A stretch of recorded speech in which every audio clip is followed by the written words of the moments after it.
விந்தன் கோட்டையில் இருக்கக்கூடிய ஒரு நடுகல்ல இருக்கும். நடுகல் அப்படின்றது வந்து போரில் சென்று வீர மரணம் அடைந்த வீரர்களை வந்து பெருமைப்படுத்தும் விதத்தில் வைக்கப்படுறது தான் இந்த நடுகல் சொல்லுவாங்க.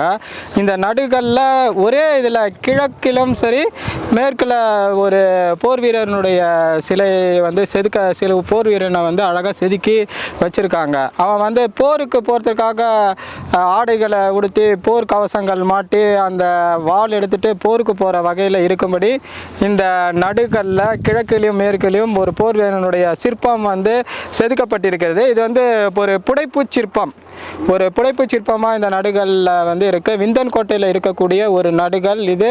ஸோ இது வந்து விந்தன் கோட்டையில் இருக்கக்கூடிய ஒரு நடுகல்ல கிழக்கும் மேற்கிலும் ஒரு புடைப்பு சிற்பம், போர் வீரனுடைய சிறப்பை குறிக்கும் ஒரு புடைப்பு சிற்பம். இங்கேருந்து தான் வந்து விந்தன் கோட்டை வந்து ஆரம்பமாகுது. அதை நம்ம இந்த நடுகல்லில் இருக்கக்கூடிய அந்த போர் வீரர்களுடைய சிற்பங்கள் வந்து இந்த விந்தன் கோட்டையை காப்பாற்றுவதற்காக போரிட்டு தங்கள் உயிரை வந்து மாய்த்து கொண்ட வீரர்களுடைய நினைவை போற்றும் வகையில் தான் இது வந்து அமைக்கப்பட்டிருக்கிறது என்று வந்து நம்ம வந்து தெளிவாக சொல்லலாம்.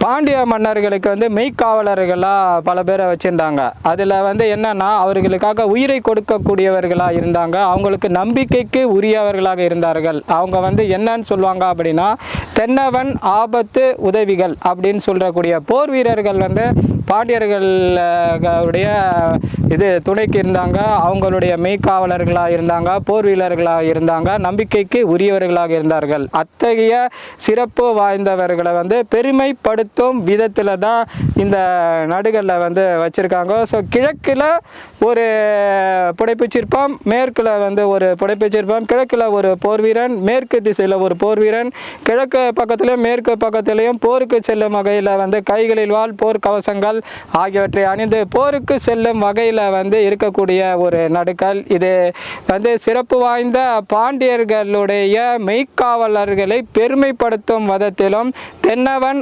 ஆபத்துதவிகளுடைய சிறப்பை போற்றும் விதத்திலும் இந்த நடுகல் இங்கே நட்டப்பட்டிருக்கிறது. இது விந்தன் கோட்டையில் இருக்கக்கூடிய விந்தன் கோட்டை ஆரம்பமாகும் இடத்தில் இருக்கக்கூடிய ஒரு நடுகல் என்பதை வந்து இப்போ நம்ம தெரிஞ்சுக்கிறோம்.